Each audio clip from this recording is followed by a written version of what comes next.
Bonjour à toutes, bonjour à tous. Si vous saviez quel honneur, quelle joie c'est pour moi de vous accueillir et vous êtes sans cesse plus nombreux à recevoir ces messages chaque semaine. Mais vous êtes bien plus que des nombres. Vous êtes pour nous des prénoms et avec l'équipe, on était 17 en train, quelques instants avant que ce culte démarre, à prier pour vous individuellement et je pense à tous les prénoms que vous représentez.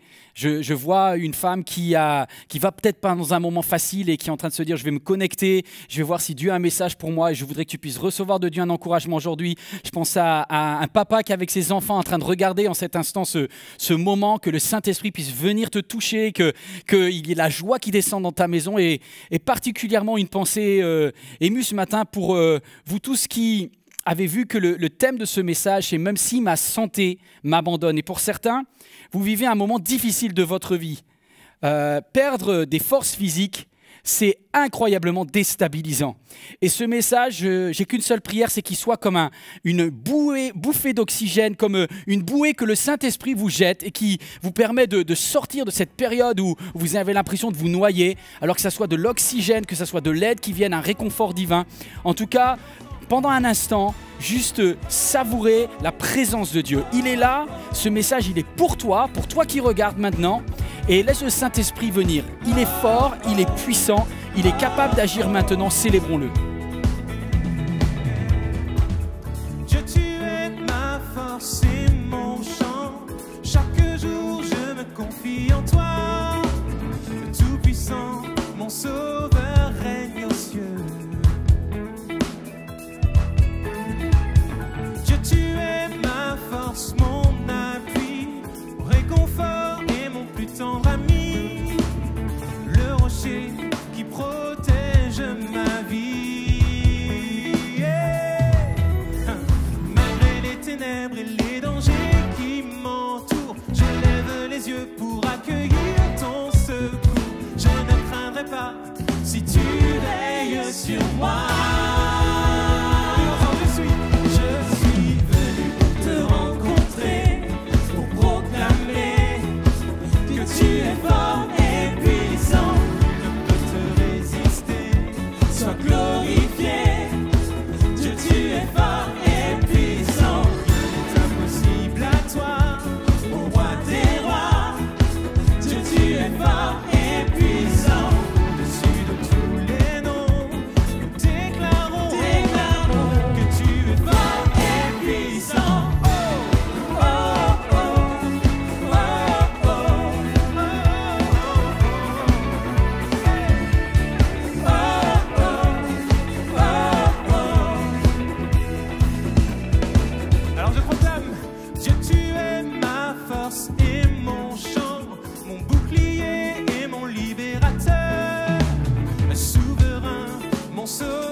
Pour affirmer ton amour et je ne craindrai pas si tu es près de moi.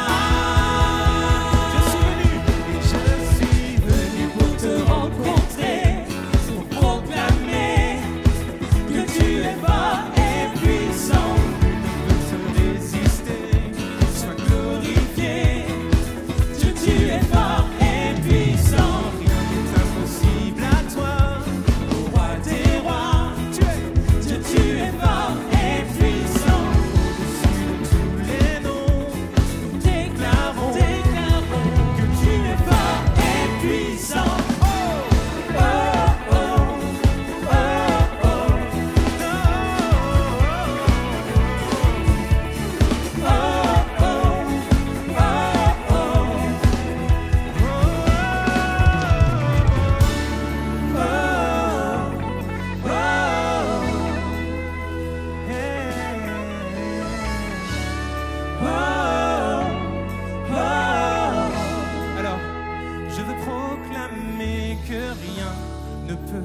Me séparer de ton amour, manifesté en Jésus-Christ, mon sauveur règne aux cieux. Alléluia, proclamons-le ensemble. Rien ne peut me séparer de ton amour, manifesté en Jésus-Christ, mon sauveur règne aux cieux. Rien ne peut me séparer de ton amour, manifesté en Jésus, Jésus, mon sauveur, mon sauveur, mon sauveur. Rien ne peut, avec foi encore une fois, non, rien ne peut me séparer de ton amour, manifesté en Jésus-Christ, mon sauveur règne aux cieux.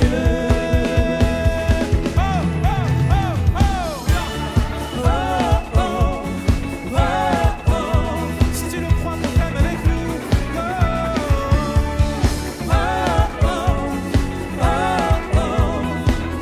Tu es merveilleux, Seigneur.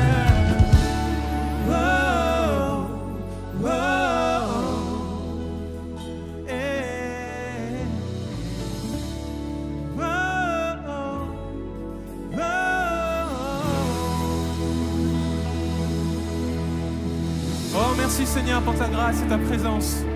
On veut proclamer que tu es fort et puissant. Tu es ce nom tout-puissant, El Shaddai, le Dieu de toute suffisance. Tu es le nom élevé au-dessus de tous les noms. El Elyon, le grand je suis. C'était vrai hier, c'est vrai aujourd'hui, ce sera vrai demain. Il est le grand je suis pour toi aujourd'hui, dans ta vie, dans ta famille, dans ton travail, dans tes projets. Il est le grand je suis.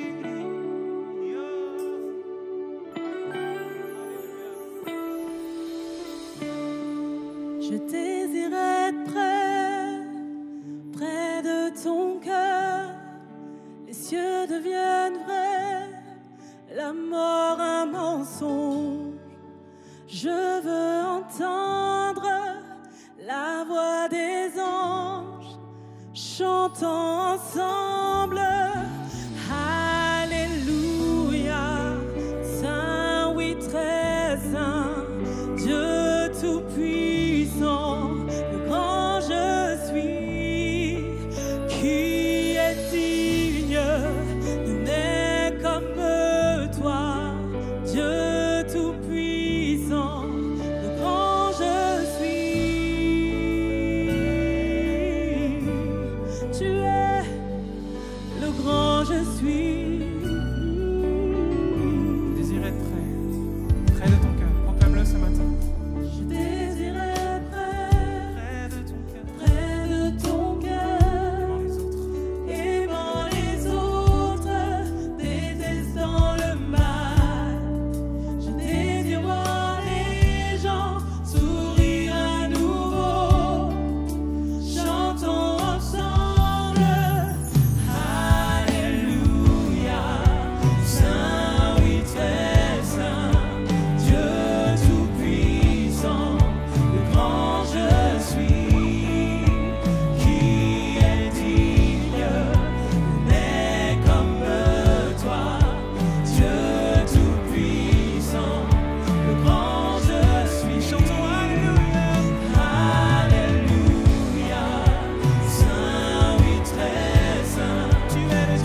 le grand je suis, qui est digne, nul n'est comme toi, Dieu tout-puissant, le grand je suis.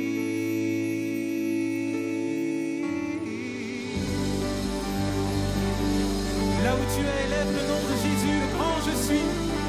Élève-le maintenant dans ta famille, dans tes projets. Il est le grand je suis. Nous élevons ton nom, Seigneur. Tu es le grand je suis. Ton nom est si merveilleux. Alléluia. Merci Seigneur pour ta présence. Tu es le grand je suis.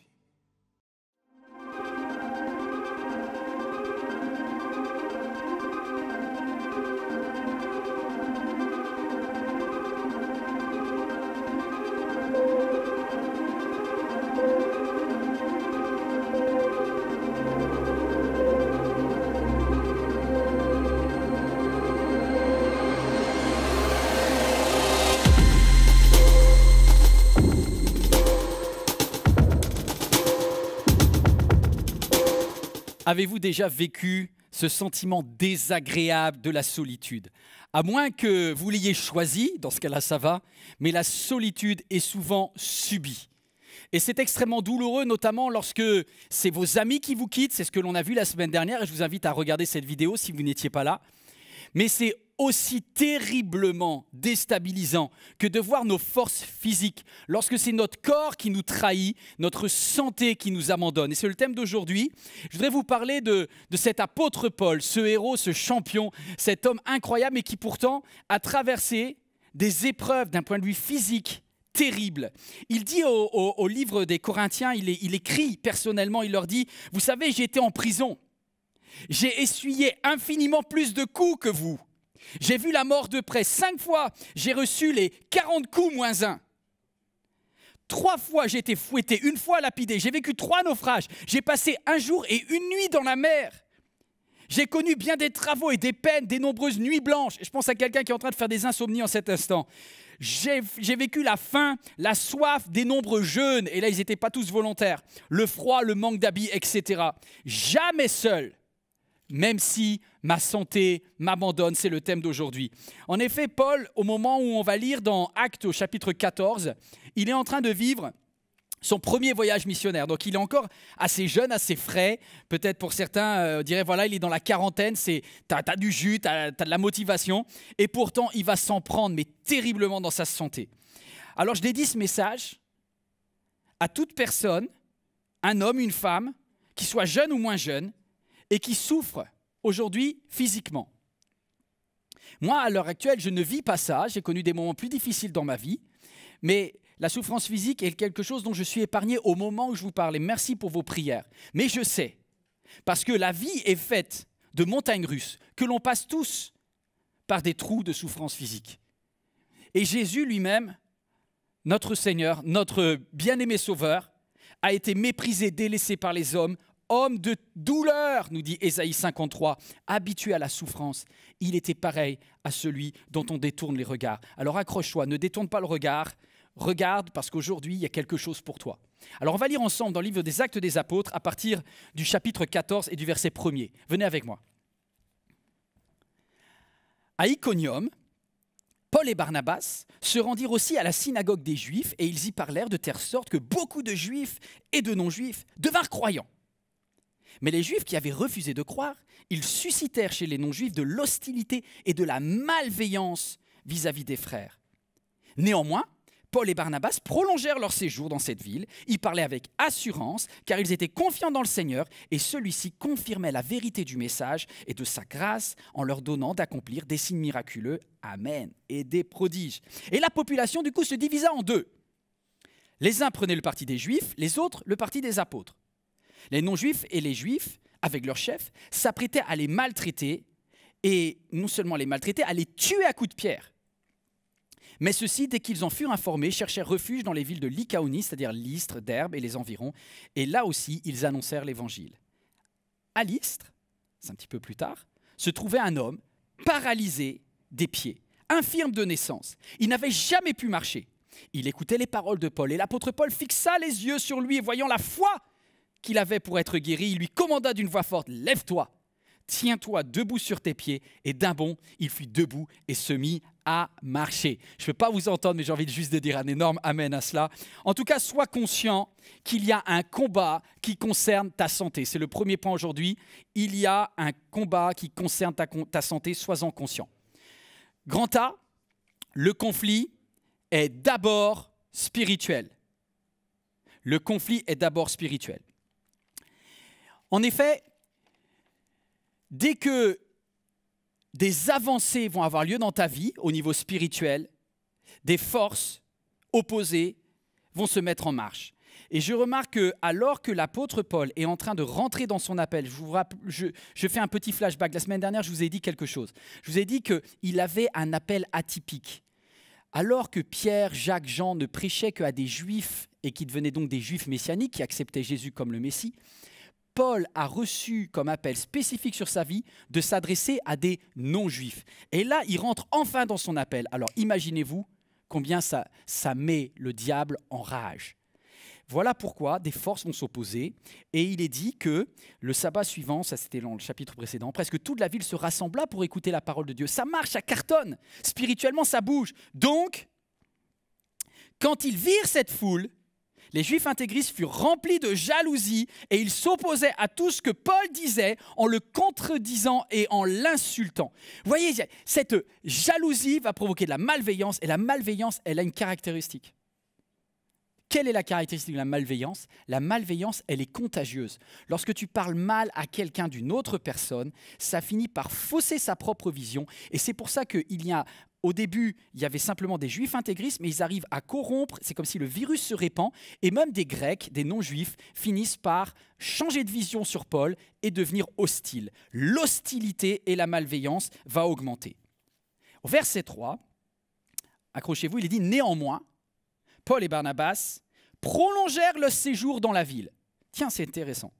C'est-à-dire que, alors que l'ordre de Jésus était dit, si vous n'êtes pas accueillis dans une ville, vous avez le droit d'aller ailleurs. Ils auraient pu faire le choix de partir. Mais Paul et Barnabas vont rester. Pourquoi? Parce qu'il va se passer quelque chose de spirituellement hyper important.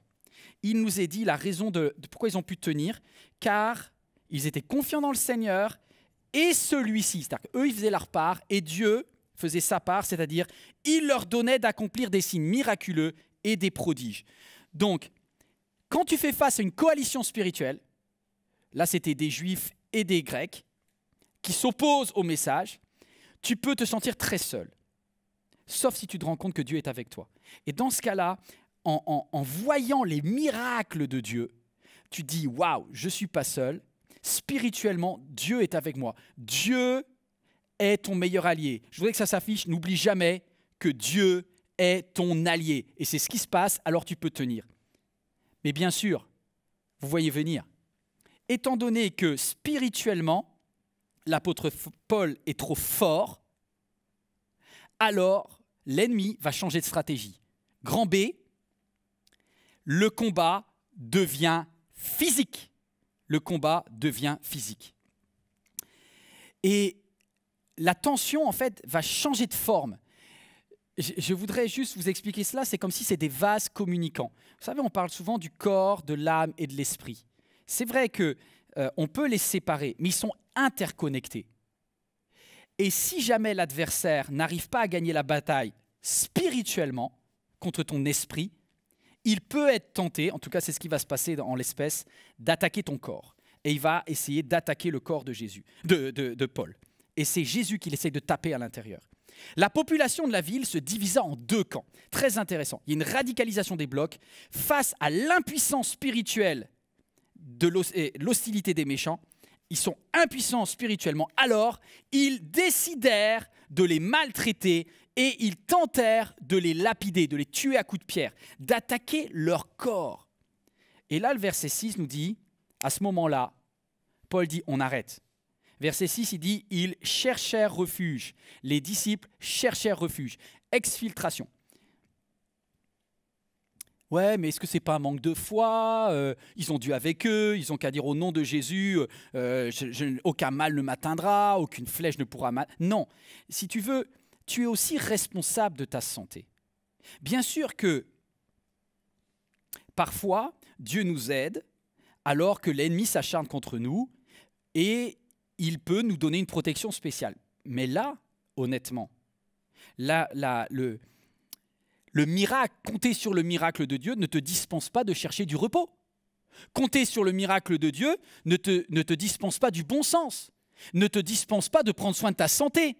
Là, ça ne sert à rien pour l'apôtre Paul qui est menacé d'être lapidé, de recevoir des pierres dans sa tête. Ça ne sert à rien de s'entêter, de dire au nom de Jésus, je reste. Il y a du bon sens. Tu sais, des fois, ton corps, où là, il est dit qu'ils ont eu vent, ils ont entendu, il y a une première alarme, des premiers signaux. Des fois, ton corps te donne, attention, tu as des signes, prête-y attention. Fais pas n'importe quoi avec ton corps. Je pense à quelqu'un qui est en train de faire du surmenage, peut-être je suis en train de me prêcher à moi-même. Il y a un moment où il faut faire attention.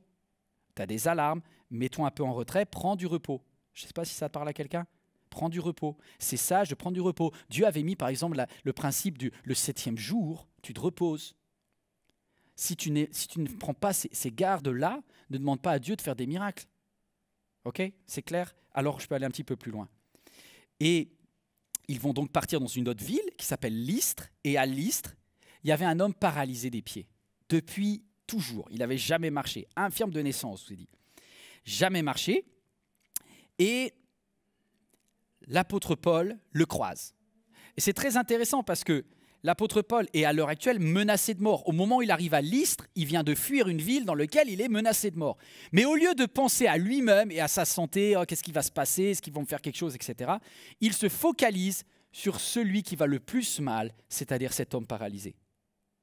Tu vois, tout à l'heure, j'ai dit de prendre soin de ta santé, mais ne bascule pas dans l'autre extrême, que tout tourne autour de ta santé. Parce que dans ce cas-là, tu deviens hypocondriaque, quoi. Et ça serait dangereux de ne plus voir la souffrance des gens qui t'entourent parce que tu es tellement obnubilé par ta souffrance. Imaginez l'apôtre Paul qui se dit « Ouais, dans ma famille, il y en a qui ont des cancers de la prostate, il faut que je fasse attention, etc. » Peut-être il y a une femme qui se dit « Oh, j'ai entendu dire que génétiquement, le cancer du sein, j'ai une prédisposition. » Oui, c'est vrai, fais attention, prends garde, c'est sûr. Mais après, ne tombe pas dans la psychose parce que sinon, ça t'empêcherait de voir les personnes qui vont vraiment mal autour de toi, qui ont des maladies effectivement déclarées et que tu peux aider aujourd'hui. Et c'est ce qu'il va faire. Il va aider cet homme impotent, infirme, que plus personne ne regardait. Il va fixer les yeux sur lui. Il va fixer les yeux sur lui. Et il va voir la foi. Est-ce qu'il y a de la foi?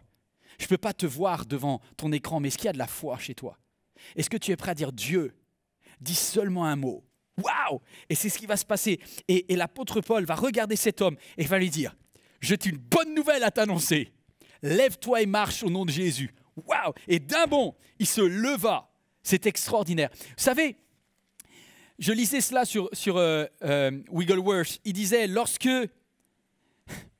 l'apôtre Paul a ce don de guérison, c'est très rare que Dieu distribue à des disciples des dons de guérison, à toi, à des amis, dans l'église, des dons de guérison, si jamais il n'y a pas un don de compassion d'abord.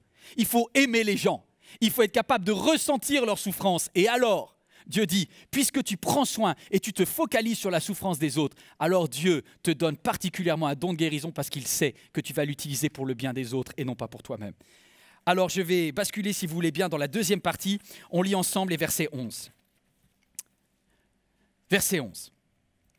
Ça s'affiche sur vos écrans. Quand ils virent ce que Paul avait fait, donc les habitants de Lystre, nombreux assistants crièrent dans leur langue, le lycaonien. « Les dieux ont pris forme humaine, ils sont descendus parmi nous. » Ils appelaient Barnabas Zeus et Paul, il appelait Hermès, parce qu'il était le porte-parole. Paul et Barnabas eurent beaucoup de mal à dissuader la foule de leur offrir un sacrifice. C'était devenu des stars. Des Juifs arrivèrent d'Antioche et d'Iconium et ils parvinrent à retourner le peuple contre eux. Et du coup, ils lancèrent des pierres contre Paul pour le tuer, puis le traînèrent hors de la ville, croyant qu'il était mort. Mais quand les disciples, magnifiques, se rassemblèrent autour de lui, il se releva et entra dans la ville. Et le lendemain, il partit avec Barnabas pour Derbe. après avoir annoncé la bonne nouvelle dans cette ville et après avoir fait nombreux disciples, ils retournèrent à Lystre, à Iconium et à Antioche. Ils fortifiaient les disciples, les encourageaient à demeurer fermes dans la foi, car ils disaient, c'est à travers beaucoup de souffrances qu'il nous faut entrer dans le royaume de Dieu. Grand C, le conflit redevient spirituel. C'est cette alternance, ce vase communicant. Il attaque ta santé, ça ne marche pas. Il attaque ton esprit. Il attaque ton esprit, ça ne marche pas, il attaque ta santé. La vie, c'est comme ça, vous allez me dire. Quand est-ce que ça s'arrête? Au ciel. En tout cas, le conflit redevient spirituel. La tentation, la technique spirituelle est évolutive. Tout à l'heure, dans la première partie, on a vu, dans le grand A, que spirituellement, il va essayer de le casser en s'opposant. Ils sont l'hostilité, la maltraitance spirituelle. C'était ça leur technique. Mais vu que ça ne marche pas, Satan utilise une autre arme. Il utilise la flatterie. Il utilise la connivence. Il utilise j'ai envie de dire la corruption. C'est-à-dire que, alors que le miracle est merveilleux, imaginez l'apôtre Paul, il y a cet homme-là qui était infirme et il marche, il dit « je marche ». Ils sont hallucinés. Ils disent « c'est incroyable ». Et là, ils ne s'opposent pas. Au contraire, ils disent « ces hommes sont des dieux ». C'est une tentation pour Paul qui vient de manquer de tout. Je vous rappelle qu'il manquait de nourriture, il manquait d'habits, il manquait d'argent, il manquait de confort, il dormait dans des endroits sales, il n'avait pas grand-chose pour lui avec Barnabas. Et tout d'un coup, on vous apporte des couronnes de fleurs, on vous dit que vous êtes géniaux, on vous dit, on vous avez un spa, on vous offre un massage à l'hôtel là, Marriott, installez-vous, vous êtes des dieux, on vous sent... Et là, beaucoup de serviteurs et de servantes de Dieu tombent. Non pas par rapport à l'opposition spirituelle, mais par rapport à la corruption spirituelle. Waouh! Et là, attention à ne pas se servir de Dieu après l'avoir servi. Beaucoup d'hommes et de femmes de Dieu, et c'est pas qu'en Afrique, et il y a dans tous les pays, lorsque tout d'un coup il y a du succès, quand tout d'un coup il y a de l'argent qui arrive parce que les gens veulent te bénir. Vous savez, Wilberforce disait, lorsqu'il il faisait énormément, il y a un don de guérison incroyable, les gens étaient souvent guéris de cancer, de maladies incroyables. Il disait, je refuse systématiquement de recevoir le moindre dollar lorsque quelqu'un est guéri parce que je ne prendrai jamais un impôt sur ce que Dieu a fait. Et quelle probité, quelle sécurité intellectuelle, parce que le don est tellement puissant qu'il vaut de l'or. Et ce jour-là, les habitants de Lystre vont tenter d'acheter la gloire de Dieu en faisant de Barnabas et de Paul des dieux. Ça doit parler à tous ceux qui regardent des fois et quand il y a du succès dans ta vie, le danger de vriller et de te prendre pour un surhomme. Je referme ceci parce que le conflit spirituel ne va pas marcher. Paul et Barnabas disent on n'achète pas, on veut rien. Ils ont même déchiré leurs vêtements. Déjà qu'ils n'en avaient pas beaucoup, ils ont déchiré. Donc ça les a même appauvris. Ils ont dit nous refusons, nous refusons. Alors grand D, le conflit redevient physique. C'est terrible, hein, ça redevient physique. Et là cette fois-ci c'est imparable. La première fois ils avaient eu le temps de fuir. Vous savez, il y a certaines maladies, certaines souffrances. On est en partie responsable parce qu'on ne prend pas soin de notre santé, parce qu'on mange mal, parce qu'on ne fait pas assez de sport, parce que ceci, je ne veux pas vous culpabiliser, mais c'est vrai que parfois, nos choix de vie sont pas bons. Et dans ce cas-là, comme je vous ai dit, change, mets-toi en sécurité, on l'a vu tout à l'heure. Mais parfois, il y a des maladies, tu ne peux rien y faire. Il y a des attaques physiques, tu ne peux rien y faire. Ça te tombe dessus et parfois, ça te foudroie.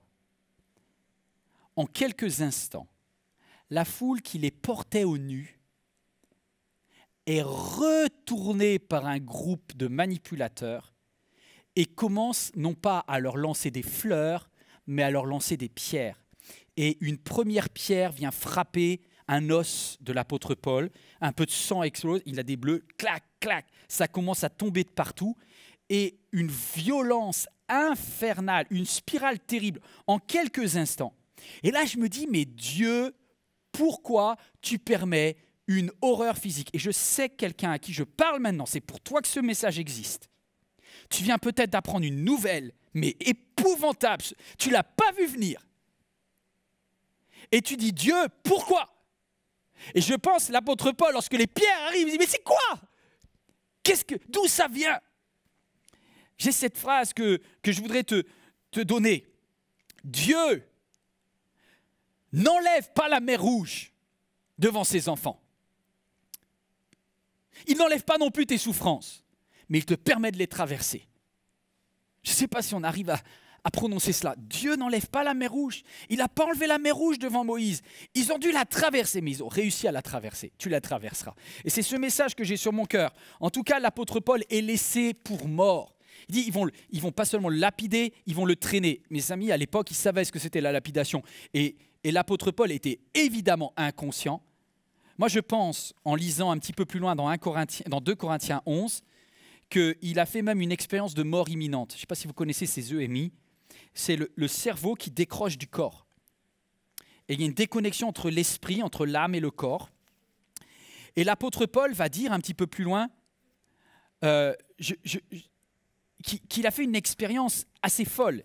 Il dit, il parle de lui à la 3e personne d'ailleurs. Il dit, je connais quelqu'un, il y a 14 ans, parce qu'il se rappelle complètement la date, qui, et vous voyez bien dans le chapitre qui parle de lui, a été enlevé au 3e ciel. Il y a quelque chose qui nous dépasse, une réalité spirituelle. Et il dit, j'ai reçu à ce moment-là des paroles inexprimables, ineffables de la part de Dieu. Je pense qu'à ce moment-là, l'apôtre Paul est à ça de basculer dans la vie éternelle. Mais, parce qu'il y a un mais, le mais, c'est le verset 20. Je voudrais qu'il s'affiche sur votre écran. Mais au verset 20. Mais les disciples se rassemblèrent autour de lui. Mais, lisez ça, mais les disciples se rassemblèrent autour de lui. C'est beau ça! C'est très très beau! C'est-à-dire que il va se passer quelque chose avec la communion fraternelle. Moi, bien sûr que ce message, j'espère, te fait du bien, me fait du bien, et je me sens en communion avec toi au travers de cet écran. Mais il y a une saveur particulière lorsqu'on est 2 ou 3 à prier ensemble, parce qu'il se passe, le confinement prendra fin, et je suis pressé de louer Dieu. Viens un jour à MLK, je voudrais juste être avec toi, qu'on puisse juste célébrer Dieu, se prendre par la main et vivre un moment d'unité spirituelle. En tout cas, il y a quelque chose qui se passe lorsque 2 ou 3 sont réunis, le Saint-Esprit, le Jésus est au milieu d'eux. C'est extraordinaire. Et là, c'est beau ça. Là, Paul, qui est quand même laissé pour mort, va se relever et va retrouver la vie. Extraordinaire. Comment c'est possible? Il y a 5 minutes, il était laissé pour mort et il se relève. Moi, j'ai besoin d'un séjour en hôpital de jours après, une rééducation, dans une clinique. Non, lui je ris parce que c'est extraordinaire le miracle, quoi. Il suffit qu'il y ait eu quelques-uns autour de lui, et vas-y, il se lève et il retourne dans la ville. Alors je me dis, mais comment c'est possible d'avoir une guérison aussi rapide? Est-ce que je peux te proposer d'analyser le texte et peut-être de voir quelques clés? Parce que pour moi, ta réaction détermine souvent ta guérison. Vous allez me dire, c'est quoi ça? Laisse-moi te dire quelque chose. Reprenez le texte. L'apôtre, à ce moment-là, est laissé pour mort, il est par terre, il a du sang partout, il a des bleus, il y a peut-être des os brisés, parce qu'en fait, c'était le principe de la lapidation, ça te brisait les os et tu avais une hémorragie interne. Donc, il voit des ombres autour de lui. Ce sont les disciples qui arrivent et qui s'installent à côté de lui, certainement en prière. Ma première question serait, quelle est ta réaction vis-à-vis de tes frères et de tes sœurs lorsque tu souffres? Eh bien, ta réaction détermine beaucoup la rapidité de ta guérison. Parce que je me suis fait un petit scénario dans ma tête de ce que moi j'aurais peut-être pensé face à ces disciples si j'avais été à la place de Paul. Je me serais dit, franchement les gars, vous venez après que je me sois fait massacrer. Après que je me suis fait massacrer, vous venez vous pointer et vous priez pour moi. Mais au moment où je me prenais les pierres, Vous étiez où? Combien d'entre nous, lorsqu'on est à l'hôpital et qu'on se dit, mais j'ai reçu aucun appel, j'ai reçu personne, aucune visite. Et on peut développer une amertume en disant, dis donc, les chrétiens, c'est vraiment pas des héros. Hein. Et c'est vrai, franchement. Les frères et sœurs, là, même Barnabas, tout le monde était parti. Quand Paul s'est fait lapider, il s'est fait lapider seul. Il n'y a pas grand monde qui a pris les coups avec lui. Mais une fois qu'il est mort, ils viennent tous là en disant « Oh, ressuscite, oh, il faut le sauver, le jeune homme là ». Eh ben, sa capacité à positiver, et tu vois, tu peux voir différemment la visite de cette personne qui arrive après 2 semaines d'hôpital. Au bout de 2 semaines, je ne sais pas au bout de combien de temps, c'est très long hein, quand tu as mal. Il y a quelqu'un qui vient te visiter. Est-ce que tu vas arriver « Ah, enfin t'arrives !» Ou est-ce que tu vas lui dire « Ma chérie, mais tu ne peux pas savoir la joie que j'ai. » Donc c'est à toi dans ta tête de décider ta réaction vis-à-vis des frères et sœurs. Soit tu prends ce qu'ils peuvent donner, c'est-à-dire pas grand-chose, ou soit tu critiques ceux qui n'ont pas donné, et dans ce cas-là, tu vas rester mal longtemps.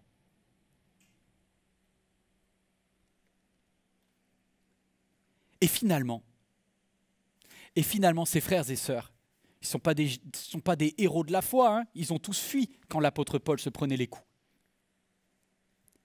Eh bien, il se passe quelque chose. C'est que même avec des héros qui sont plus des zéros que des héros, à partir du moment où ils croient dans la puissance de Jésus, la prière des anciens, la prière collective, sauvera le malade. Et c'est comme ça que l'apôtre se relève. Et je pense que la prière, une prière, 2, 3, 4, 5, les uns les autres font une chaîne d'amour et Paul se relève. C'est ce que nous dit le texte. Mais quand les disciples se rassemblèrent autour de lui, c'est là qu'il se releva. C'est là qu'il se releva. Alors, je peux creuser encore? Là, on est dans le dur. Là. Parce que quand on a mal, on est dans le dur. Quelle est ta réaction, non pas par rapport aux frères et aux sœurs, quelle est ta réaction par rapport à Dieu? Là, je vais essayer de vous partager une conversation que j'ai eue avec un pasteur récemment. C'est le pasteur Philippe Dugard. Et j'étais en train de manger avec lui et il m'a partagé un vécu personnel. Vous savez, comme Philippe, comme moi, comme tous les pasteurs, on a l'habitude de prier pour les malades. Et notamment pendant des années, avec ces réunions du dimanche après-midi, où il y avait les personnes qui étaient devant, où tu imposais les mains et tu dis « Seigneur, je te prie », etc. Et honnêtement, je pense qu'on le fait avec foi et à chaque fois on se dit « Seigneur, si tu le veux et je veux proclamer ta guérison, etc. » Mais tu vois, quand c'est la santé des personnes extérieures, c'est plus facile d'avoir la foi que quand c'est ta santé ou quand c'est la santé des tiens. Et il me partageait un des moments les plus durs de son ministère, de son service pour Dieu. C'est lorsqu'il a appris que son enfant était atteint d'un cancer fulgurant, d'une tumeur qui s'était transformée en leucémie. Et cet enfant a été placé en chambre stérile et il y avait 15 jours à vivre, il ne pouvait même plus le visiter. J'en parlais avec son frère récemment et il me disait, mais pour papa et pour moi, c'était le test. Si ce que l'on dit aux autres, on est prêt à le vivre nous-mêmes. Facile de dire à quelqu'un, je vais prier pour toi pour que tu sois guéri. Mais est-ce que tu es prêt à dire à toi-même, je crois que je vais m'appuyer sur cette parole que Dieu m'a donnée. Et ça, c'est assez extraordinaire. Parce que lorsque tu le fais, suivez-moi, lorsque tu le fais, il se passe quelque chose. Et il me dit, on a commencé à prier pour mon fils. Et un miracle s'est produit alors que le cancer s'était développé de la forme d'un pamplemousse dans le corps d'un enfant qui avait moins de 10 ans. Et le Seigneur a agi. Et quand tu vis le miracle dans ta chair, dans la chair de quelqu'un qui est la chair de ta chair, et bien tout d'un coup tu te dis, mais tout ce que j'ai appris et que je prêche aux autres est vrai.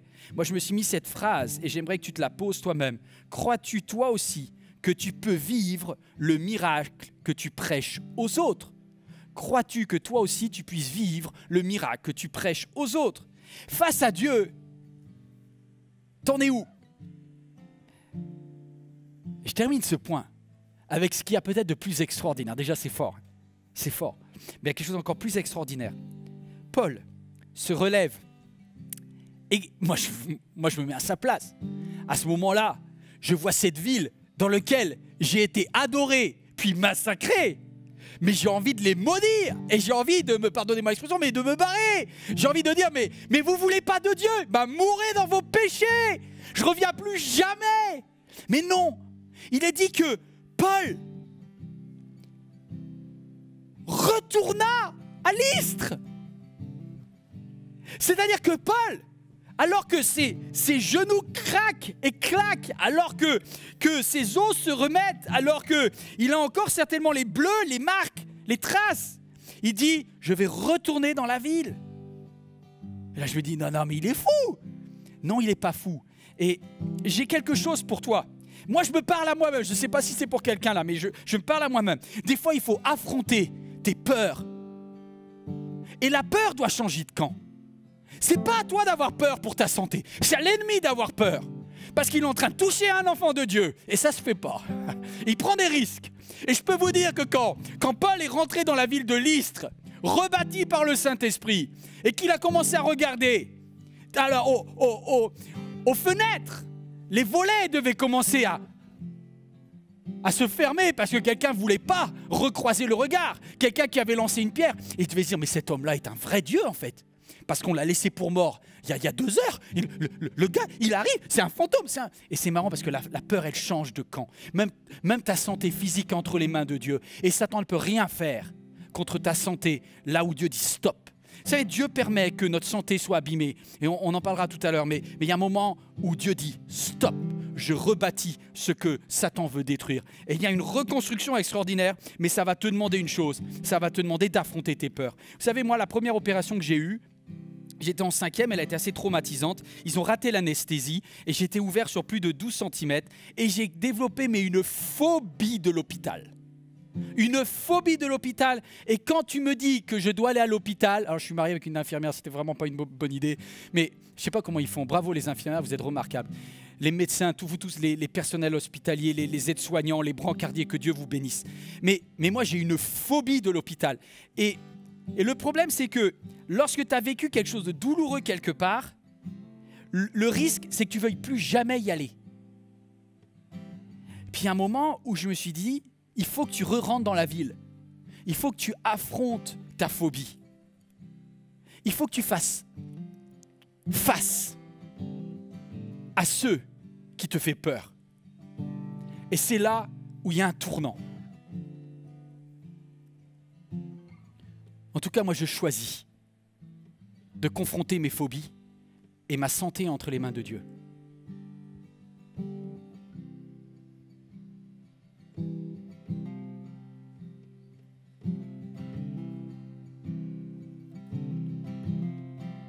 Quand je marche dans la vallée de l'ombre de la mort, que je suis face à mon destin, quand le chemin devient toujours plus étroit, je ne veux plus noyer mon chagrin. Je veux faire face au lendemain, me raccrocher à tes promesses et à ta voix. C'est toi que je choisis, c'est toi que je choisis. Et au-delà de mes doutes, au-delà de mes peurs, au-delà de mes peines, c'est toi que je choisis. C'est toi que je choisis. Au-delà de mes doutes, au-delà de mes peurs, au-delà de mes peines,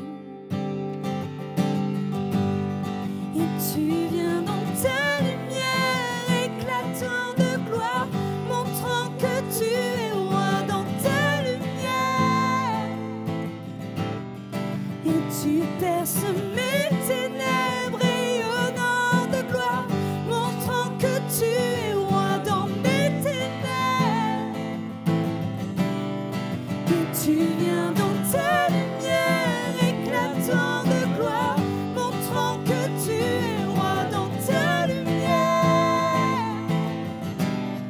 Et tu perces mes ténèbres, rayonnant de gloire, montrant que tu es roi dans mes ténèbres.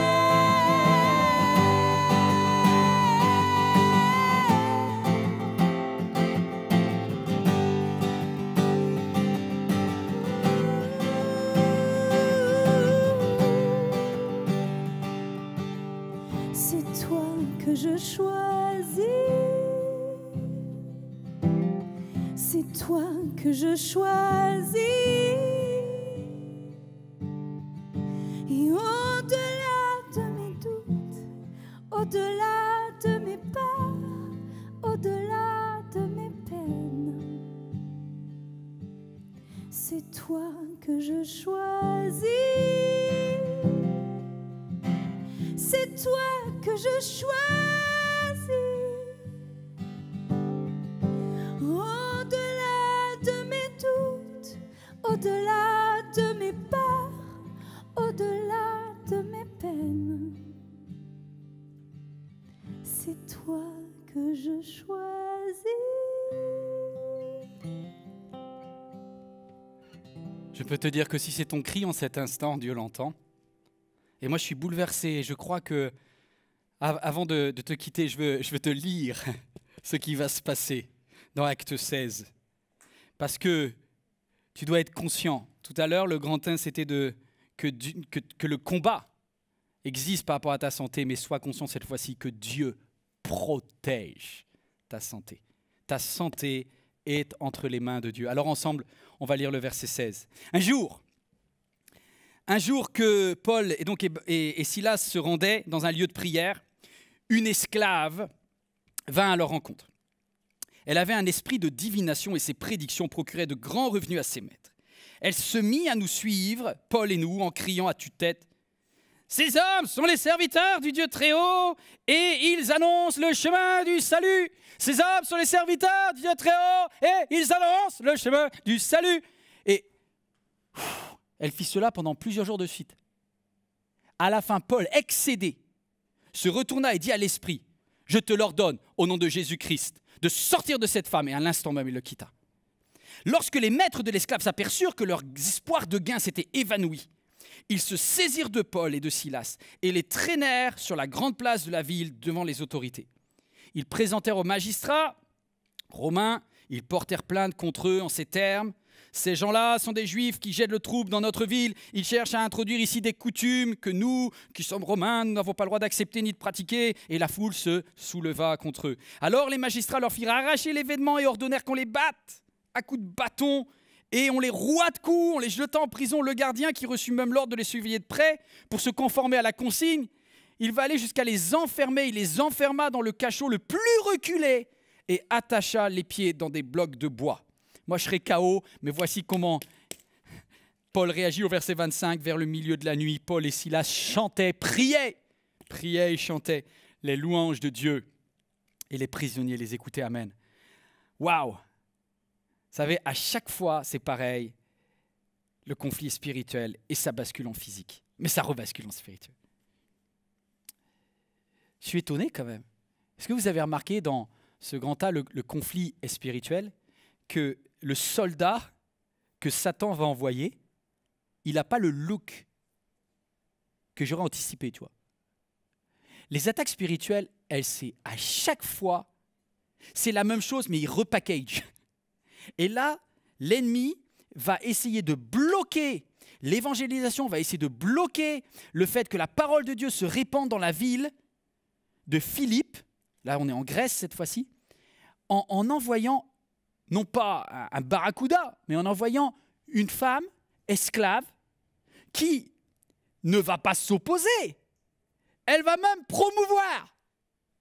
Elle va simplement dire, et en plus, elle était reconnue comme étant une femme qui avait des révélations, un esprit de divination, nous dit le texte. Donc elle a un esprit occulte. Ça vient, elle a un démon en elle, la pauvre. Elle est doublement esclave. Elle est esclave physiquement et puis elle est esclave spirituellement. C'est terrible pour elle.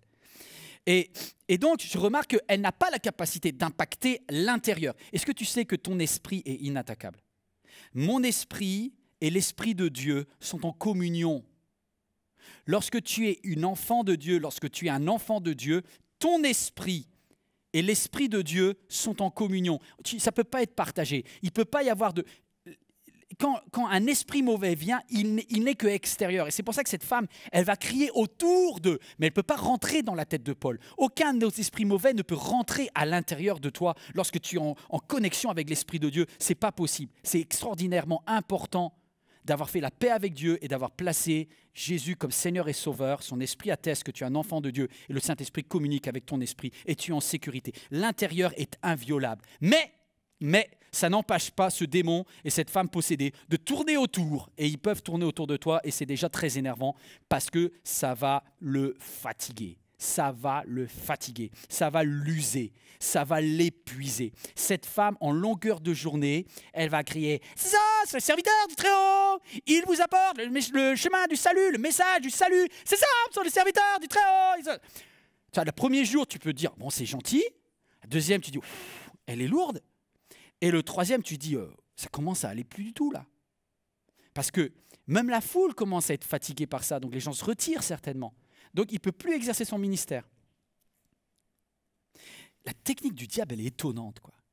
Il fait semblant de te donner un coup de main et en fait, il te plombe.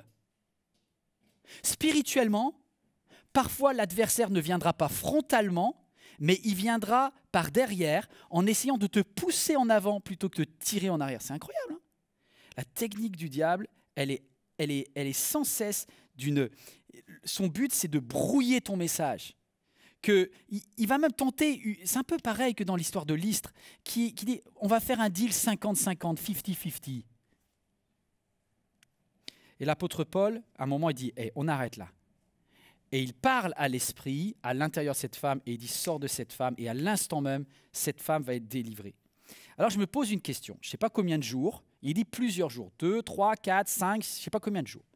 Combien de jours Paul a supporté que cette femme crie à tue-tête, j'aime bien l'expression à tue-tête, ça montre comment ça a dû lui prendre la tête. Ces hommes sont les serviteurs du Très-Haut et ils vous apportent le message du salut. Mais pourquoi il ne l'a pas délivré tout de suite? Je ne sais pas si vous étiez posé la question. Parce que des fois, on lit la Bible et puis on ne creuse pas. En fait, on lit, tu vois, bon, au bout d'un moment. Moi, je me suis dit, mais pourquoi? Parce que pourquoi Paul, dès le premier jour, n'a pas vu cette femme et lui a pas dit, cette femme, tu as un démon en toi, et je parle au démon, sors. Il aurait pu la libérer le premier jour, il n'y a pas eu de problème. Et ça vous fait réfléchir aussi. Bon, j'ai un petit peu réfléchi, je vous donne les pistes. Premièrement, il y a peut-être eu un diagnostic difficile. Tu sais, parfois, entre la psychiatrie et la possession, c'est fin.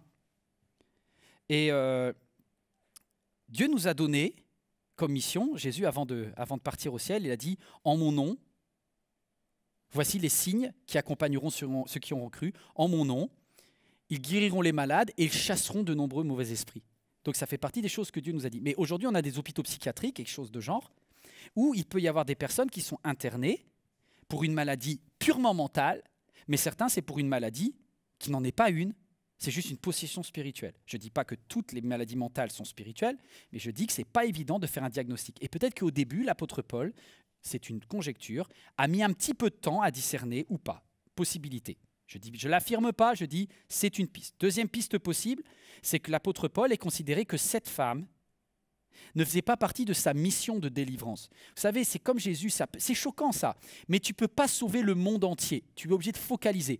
Tu ne peux pas à la fois, regarde, au moment où tu regardes cette vidéo, pourquoi tu n'es pas à Calcutta en train de sauver des enfants dans un bidonville? Bon, parce que tu ne peux pas être à la fois à Calcutta, être quelque part au Guatemala en train de régler des problèmes de violence entre gangs, et tu ne peux pas en même temps être en train de nourrir, je ne sais pas moi, un malheureux au Congo-Brazza qui vit dans un bidonville. On veut sauver tout le monde, mais on ne peut pas sauver tout le monde. Et ce que l'apôtre Paul a considéré, un peu comme Jésus a dit, pour ce temps-ci, ma mission est réservée aux brebis d'Israël. Est-ce que l'apôtre Paul a dit, pour l'instant, ma mission n'est pas pour cette personne possédée, je ne veux pas rentrer dans le domaine des ménages, je ne sais pas, c'est une deuxième piste. Intéressant. Surtout que, ça c'est si on prend le point de vue de Paul, pour lui-même. Mais peut-être que l'apôtre Paul a eu un autre point de vue. Cet autre point de vue serait le suivant. Est-ce que cette femme est demandeuse? Est-ce que cette femme demande à ce qu'on la délivre? Parce que comprends-tu bien que cette femme, la seule chose qui la maintient en vie, c'est le fait que son esprit de divination lui donne de quoi manger. Sinon, il la tuerait peut-être, les maîtres. Elle ne vaut plus rien. Et peut-être que l'apôtre Paul a hésité, même si c'est quelque chose de très mauvais, parce qu'il y avait un risque de mort derrière. Ou pas, ou tout simplement, ça me plaît plus, la deuxième piste. Tu sais que lorsque quelqu'un est délivré d'un démon, si cette personne ne fait pas une rencontre avec Dieu solide et ferme, et que du coup, son champ spirituel, une fois qu'il a été nettoyé, c'est Jésus qui le dit, n'est pas planté par des vraies graines de l'Esprit de Dieu, alors il est possible que ce terrain en friche, une fois qu'il a été libéré d'un démon, soit de nouveau envahi par des démons encore plus méchants. C'est ce que Jésus nous dit dans l'Évangile. Donc peut-être que l'apôtre Paul a dit, honnêtement, si je la délivre, je ne vais pas pouvoir faire le SAD, le service après délivrance, pour que cette femme, sur le long terme, puisse aller mieux. Parce que, vous voyez, des fois, on se prend un peu... Je ne vais pas du tout être contre les Américains, merci pour tout ce qu'ils font, mais vous savez, des fois, l'armée américaine a eu ce cliché de dire, ils arrivent comme des GIs, comme des Rambo, boum, boum, boum, boum, on règle le problème et puis on part au pays. Mais n'empêche que derrière, il faut gérer le long terme. Voilà. Et toutes les armées du monde peuvent être tentées de venir faire pan, pan, pan, on met le paquet, et après, il faut gérer. Il faut gérer l'Irak derrière. Il faut gérer des pays derrière. Et ce n'est pas évident. Et alors, on donne aucune leçon, parce que la France en Libye... Allez, on ne va pas faire de la géopolitique, mais à chaque fois, les êtres humains qui ont un petit pistolet ou la capacité de régler les choses, on veut le faire. Et les chrétiens aussi. Et moi aussi. Parce que j'ai un peu de puissance, parce que tu vas prier pour ta tata, parce que tu as envie de la mettre en œuvre. Et c'est très bien. Mais derrière, il faut savoir qu'il y a des combats de court terme et il y a des combats de long terme. Peut-être que l'apôtre Paul a jugé que dans l'espèce, il n'avait pas les moyens de faire un combat de long terme parce qu'il n'avait pas prévu de rester toute sa vie à Philippe. Voilà. Ça pose beaucoup de questions. En tout cas, je clôture ce point en me disant une chose.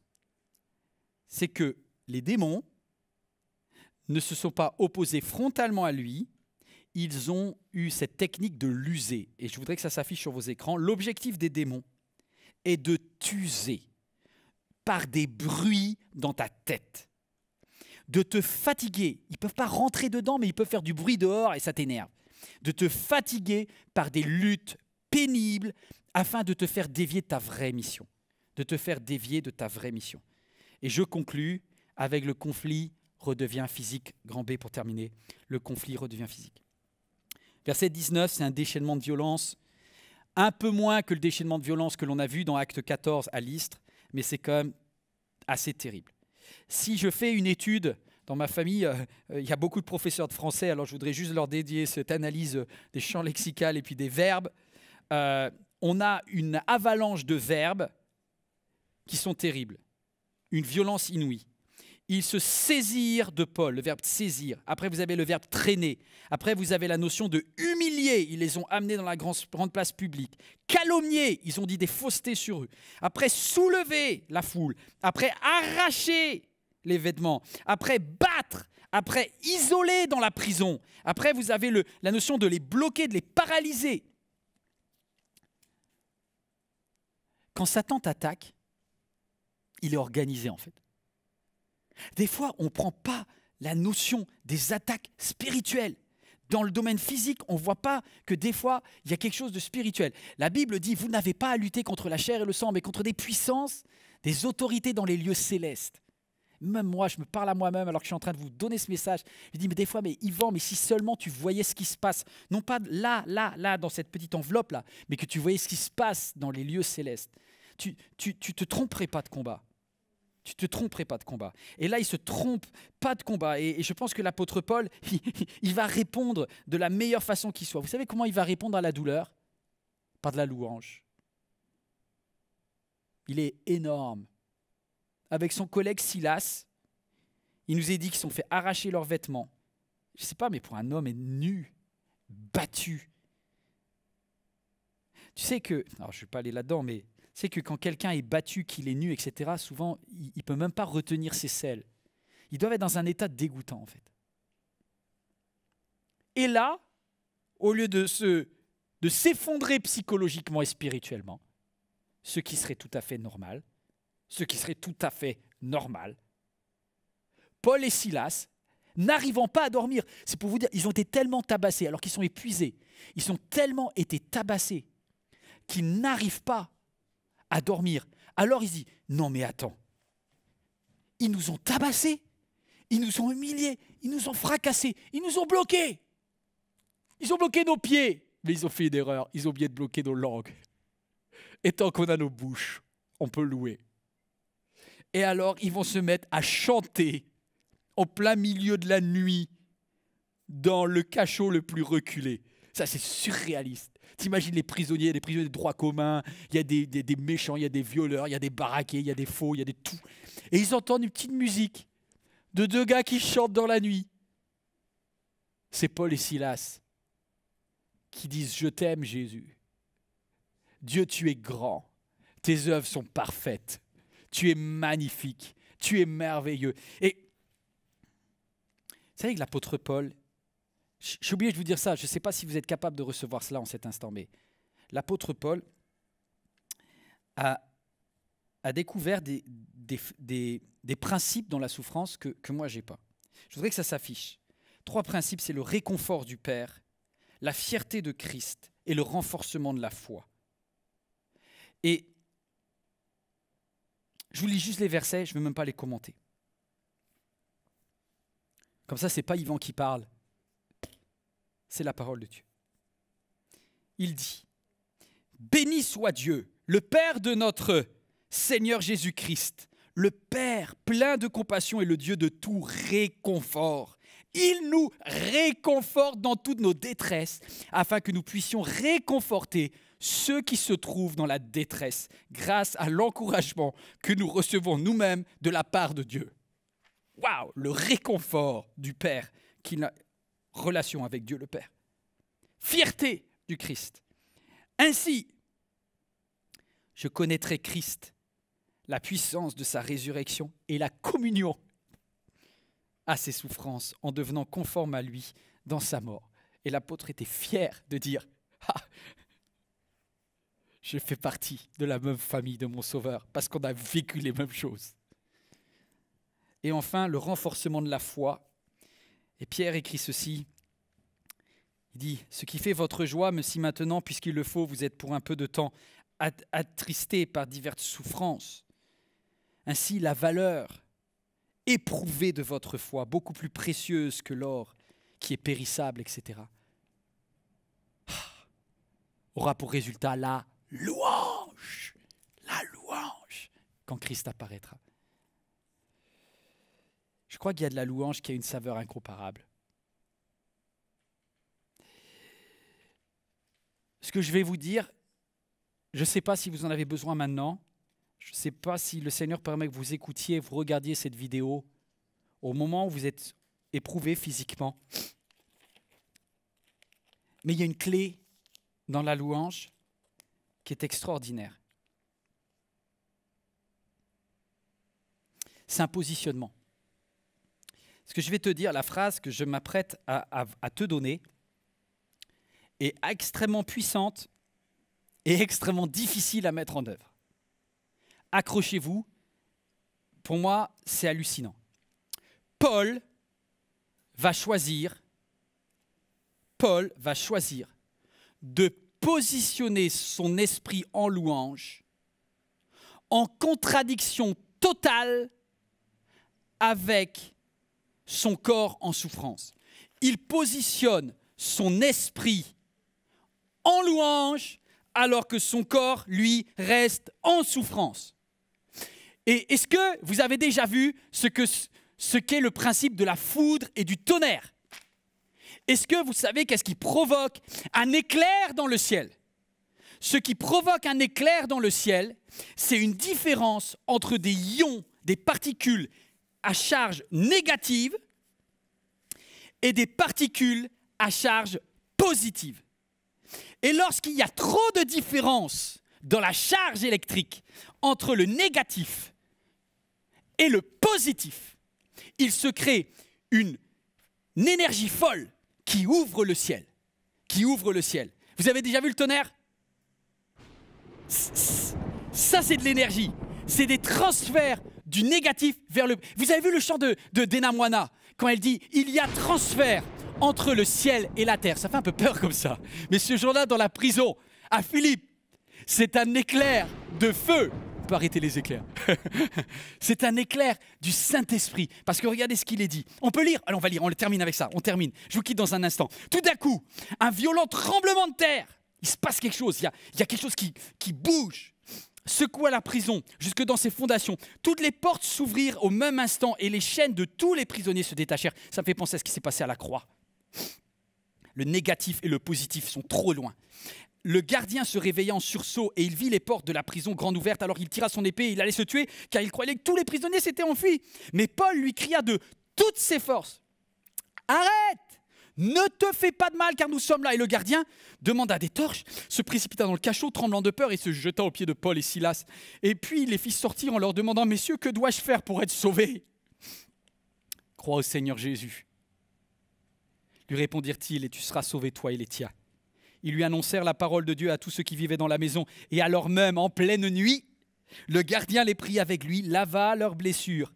Il fut baptisé aussitôt après, lui et tous les siens. Puis il fit monter Paul et Silas dans la maison et leur offrit un repas, un bon repas, et se réjouit avec toute sa famille d'avoir cru en Dieu.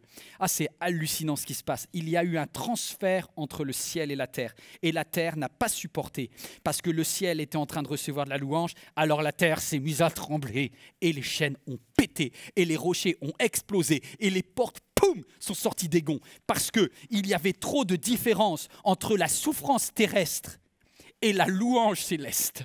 Et ça, c'est possible lorsqu'un individu, lorsqu'une femme, lorsqu'un homme choisit de se positionner spirituellement dans une atmosphère tellement positive, alors que son corps est tellement dans le négatif, que ça crée un éclair spirituel. Ça, c'est une révélation pour moi. J'étais en train de préparer ce message, je le reçois de la part de Dieu comme une révélation peut-être pour quelqu'un. Il se passe quelque chose. Il y a transfert entre le ciel et la terre, parce que la louange, en déconnexion, permet une intrusion du divin dans notre souffrance humaine. Je dois conclure. Je vais vous quitter.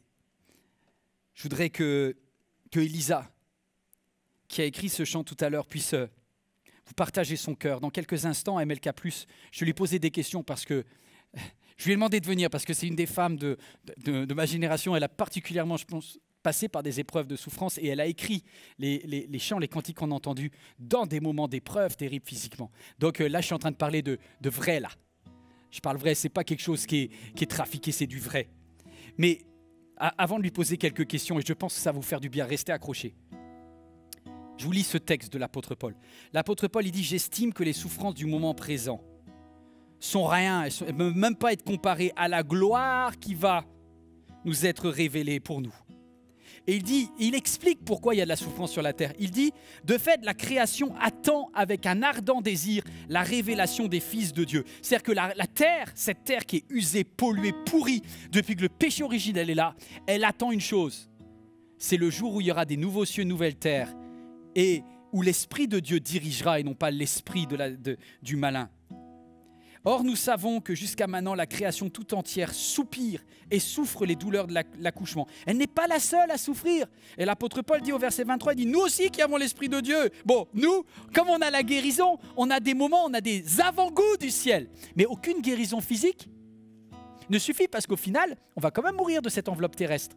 Tant qu'on n'est pas au ciel, on aura donc encore et encore des souffrances et des maladies sur la terre. Ça fait partie de cette terre. Mais en ayant le Saint-Esprit, on a la possibilité d'avoir des avant-goûts du ciel. Alors que les projets de l'adversaire, c'est de nous amener dans la maladie, il y a des moments où le Saint-Esprit peut nous permettre de vivre des avant-goûts du ciel avec des reconstructions physiques. Ça, c'est extraordinaire. Et quand on ne sait plus comment prier, nous dit le verset 26, l'Esprit de Dieu nous vient aussi en aide dans nos faiblesses. Nous ne savons pas comment il convient de prier dans nos prières. Je sais, là, ça parle à quelqu'un. J'ai mis ce verset parce que je sais que quelqu'un ne sait pas ce qu'il doit demander à Dieu. Eh bien, écoute cela. L'Esprit lui-même intercède pour nous, il intercède pour toi par des soupirs que les mots ne peuvent pas exprimer, par des soupirs inexprimables. Et là, il donne ce verset, qui est peut-être un de mes préférés, car nous savons en outre que toutes choses concourent ensemble au bien de ceux qui sont appelés conformément à son plan divin. Dieu maîtrise tout, il a un plan et in fine, il fait sortir du bien. Alors le geôlier est allé chercher de la nourriture parce que toute sa famille a été sauvée. Dieu a transformé le mal en bien et le geôlier est extraordinairement heureux. Alors il va chercher certainement du pain, il va certainement chercher du vin. Il va prendre soin de Paul, il va lui laver ses blessures parce qu'il a encore mal, Paul. Hein. Vous savez, Dieu, la louange, ça permet beaucoup de choses, mais on a quand même du mal encore un peu sur la terre. On est sur la terre. Mais on va prendre la Sainte Seine ensemble. Et alors que j'espère que tu as préparé le pain, que tu as préparé le vin, le jus de raisin, je vais t'inviter dans un moment de louange et d'adoration maintenant. Arrête toute autre activité. Le Saint-Esprit est là. Il est là et je voudrais que tu fermes les yeux parce que dans le calme et dans la confiance, il y a une force de Dieu qui vient sur toi, qui vient sur ton esprit et qui vient sur ton corps parce que les deux sont connectés. Et le Saint-Esprit vient sur toi dans ton esprit. Le calme et la confiance se fait dans ton corps. Il y a des choses qui se passent en cet instant. Dans le calme et la confiance, je retrouve mon refuge, ma source de courage, ma paix et mon salut. Dans le calme et la confiance, en toi j'ai mon refuge. Tu m'attendais dans le silence et je suis venue. Sauveur de mon âme, révélé dans le secret, tu gardes mon chemin constant, accorde-moi ta paix.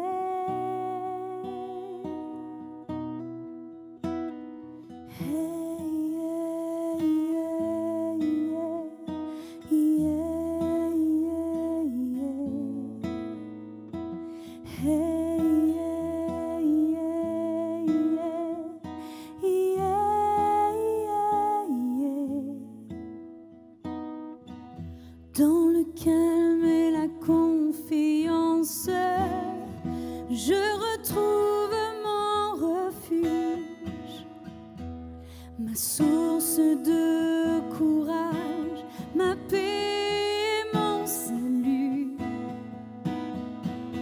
Ici à l'abri de tes ailes, tu dévoiles mon chemin, les temps et les circonstances sont gardées dans tes mains. Je te remets mes faiblesses et je te confie mon destin. Et à l'ombre de tes ailes, je ne craindrai rien.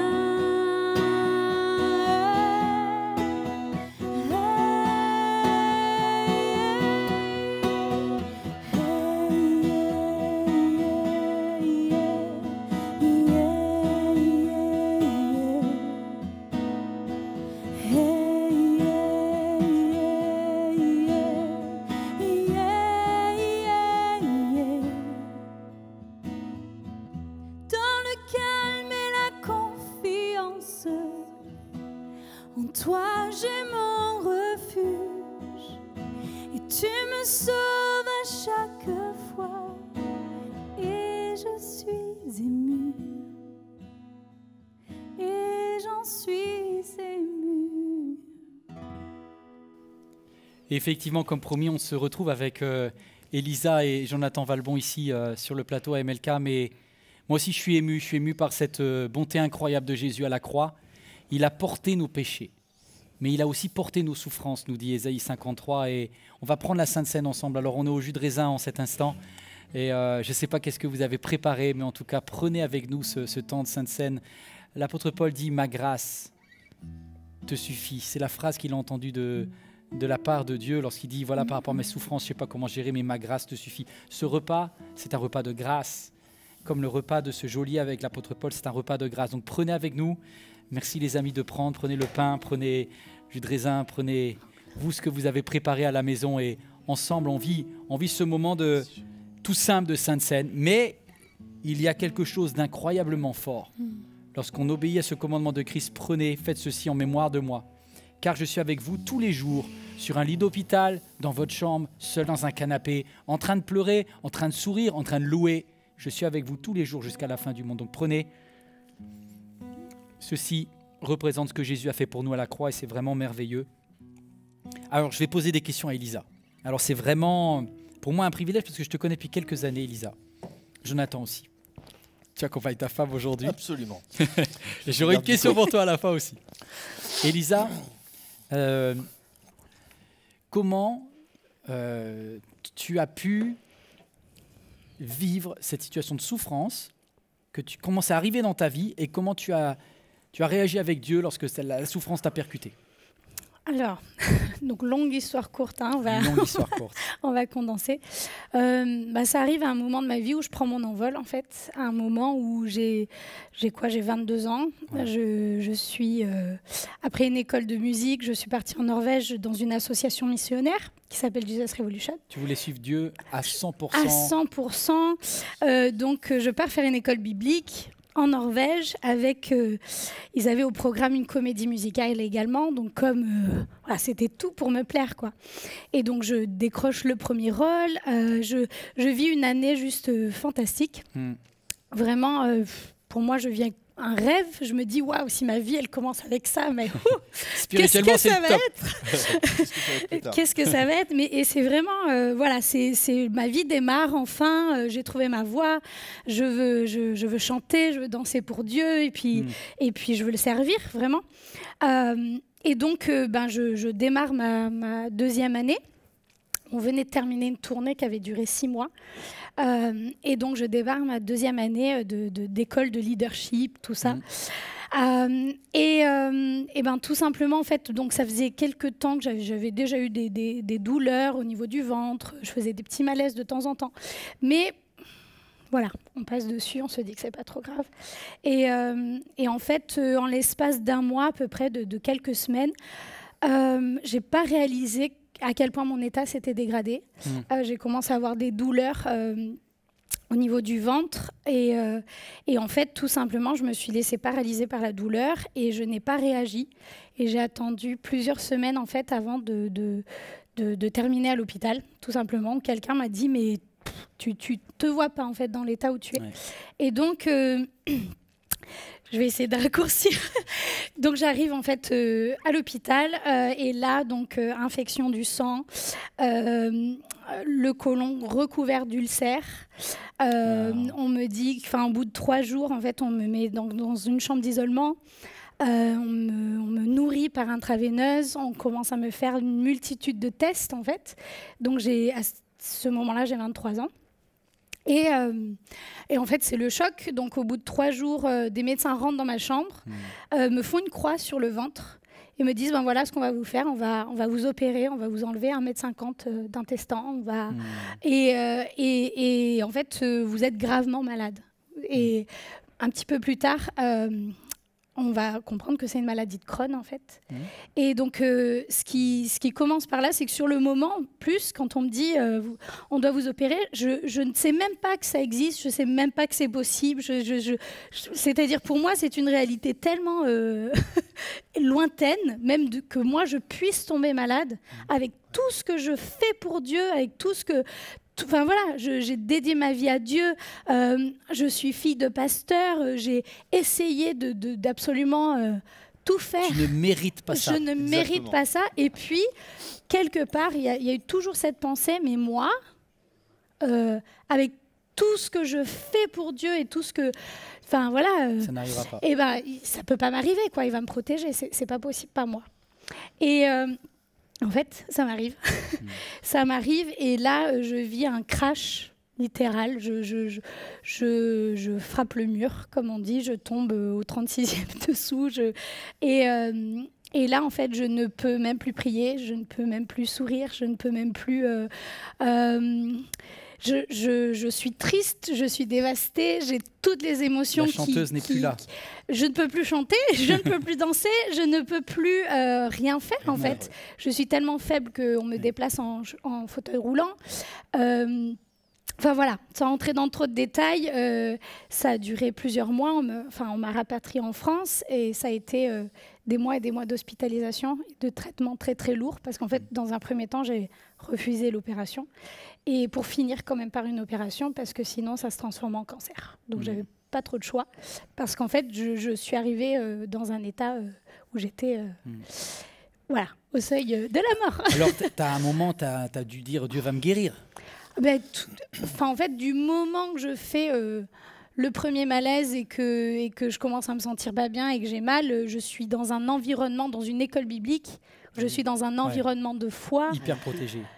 Où tout le monde prie, tout le monde... Et puis il y a des moments, sur le moment, je sens une différence. C'est-à-dire que j'ai vécu des sortes de moments où je me suis dit, ça y est, c'est terminé, tout est terminé. Et en fait, petit à petit, les choses revenaient, où c'était sur le moment. Alors ça, c'est intéressant. Ça a été compliqué. Ouais, parce que tu vois, c'est pareil pour Paul. Tu vois, il y a un moment, il se relève, etc. Ouais. Mais des fois, il se relève, mais n'empêche qu'il a plein de plaies quand même. Et c'est compliqué parce qu'en tant que chrétien, on voudrait que les guérisons elles soient immédiates, définitives. Tout à fait. Rapide, et puis on passe à autre chose. Et c'est pas le cas pour toi. Non, c'est pas du tout le cas. Et même en toute honnêteté, en arrivant à l'hôpital, je me suis juste dit, ça y est, ils vont prendre soin de moi. Ils vont me donner un traitement, ils vont me mettre un pansement et puis c'est terminé. Puis en fait, ils m'annoncent qu'en fait, c'est que le début d'une maladie leur pronostic, c'est une maladie à vie. Qui n'est pas guérissable. Je pense qu'il y a des personnes et il y a quelqu'un qui est en train de peut-être qui a des larmes ou de l'émotion qui monte parce qu'elle est ou il est dans une situation similaire. Est-ce qu'on peut prier pour eux? Oui. Alors vous pouvez, ça s'affiche sur votre écran, vous pouvez appeler la ligne de prière, vous pouvez appeler quelqu'un également, mais nous là, tout de suite, là, maintenant, en direct, on va prier avec vous, là où 2 ou 3 sont réunis, on ne peut pas te porter, on est en vie. Tu es en vie et on va prier avec toi, on va intercéder. Jonathan, est-ce que tu veux bien prier? On va demander à ce que le Seigneur agisse maintenant. Alléluia. Père, tu es bon. Eh bien, Seigneur, nous te demandons maintenant de venir et d'agir.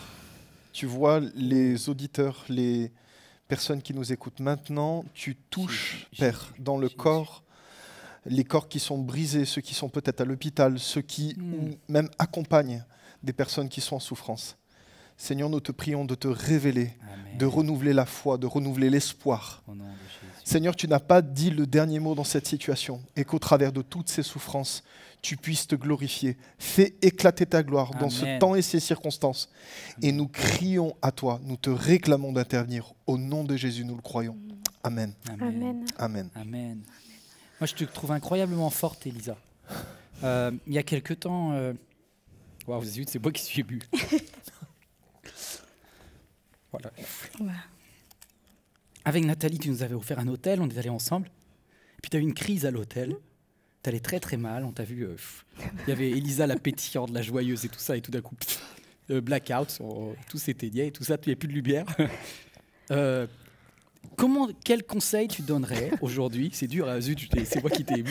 Quel conseil tu donnerais à un gars, à une fille, à une maman, à une mamie, à un papy, quelqu'un qui se dit Seigneur, donne-moi d'avoir la tête dans le ciel, quoi.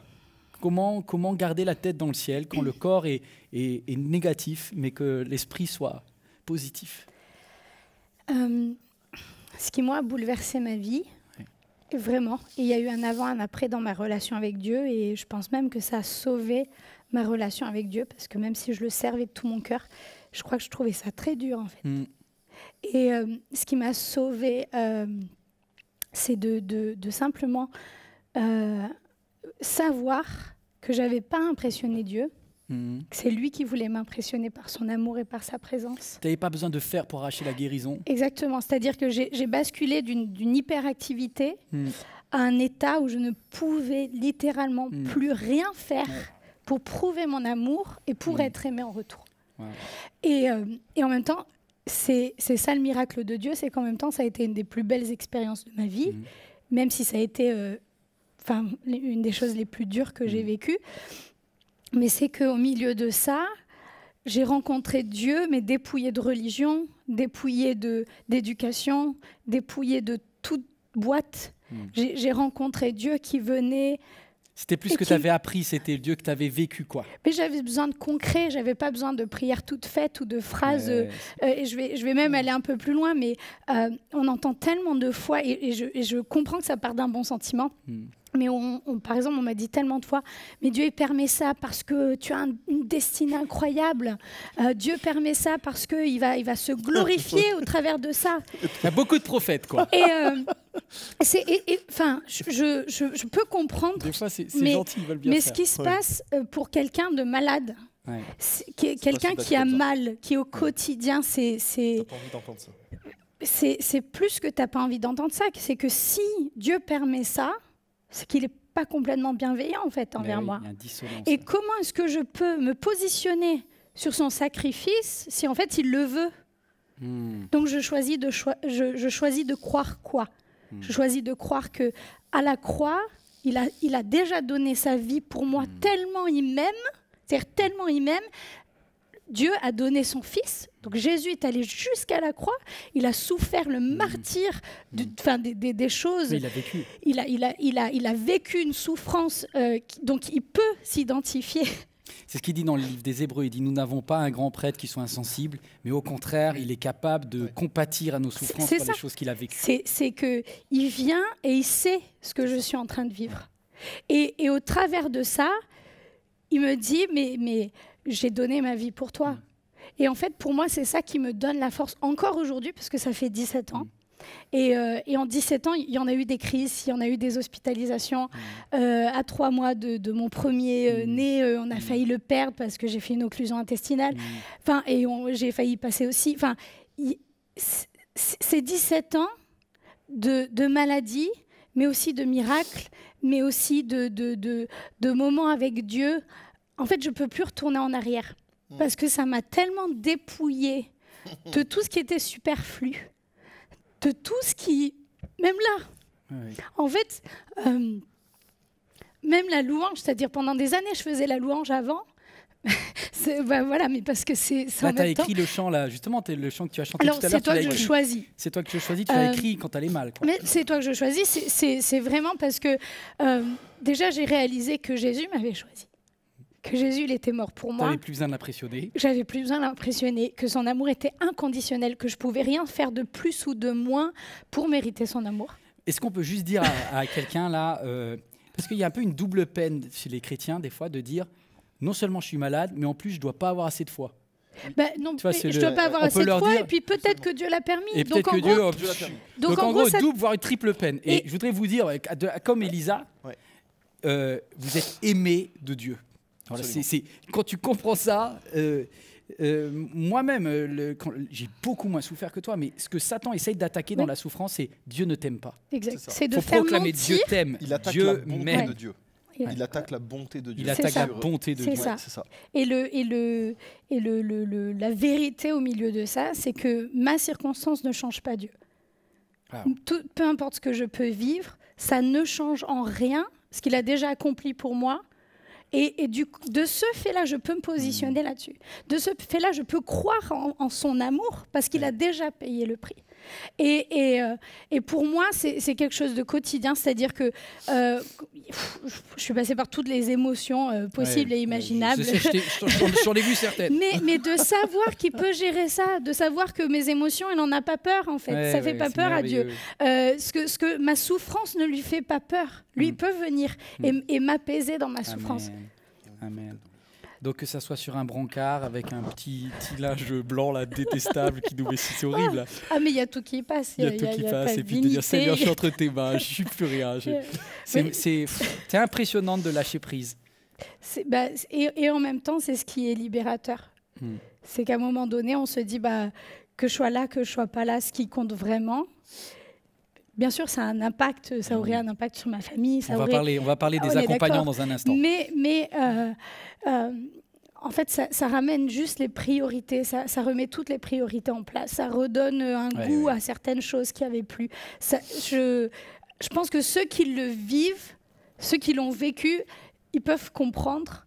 Et pour moi, c'est une grâce, en fait, parce que je ne vais pas dire, oui, allez-y, souffrez, super, c'est trop bien d'être malade, c'est trop bien de... Non, pas du tout. Mais par contre, Dieu il fait une grâce particulière.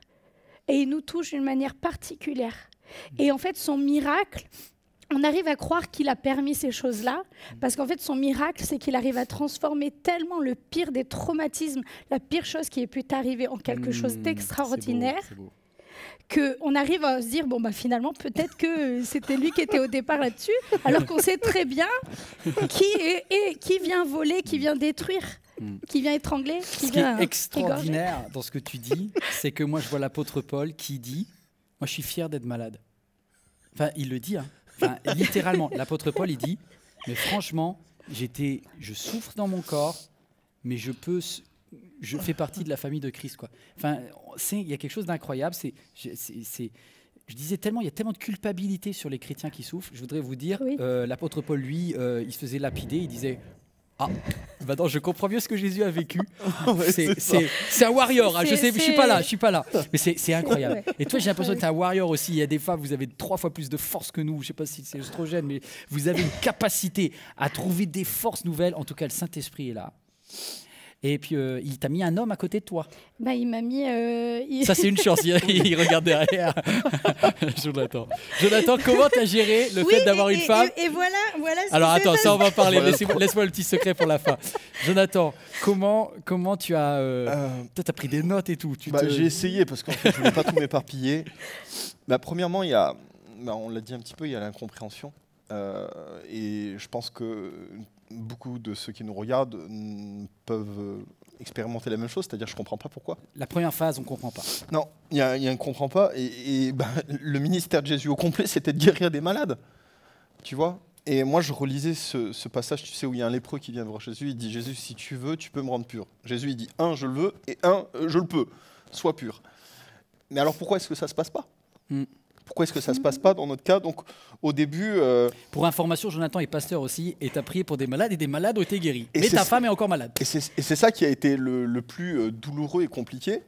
C'est que, je ne suis pas Dieu, c'est pas moi qui guéris. Ouais. Et tu ne comprends pas. Et en fait, c'est de vivre avec cette tension, avec ces questions qui n'ont pas de réponse.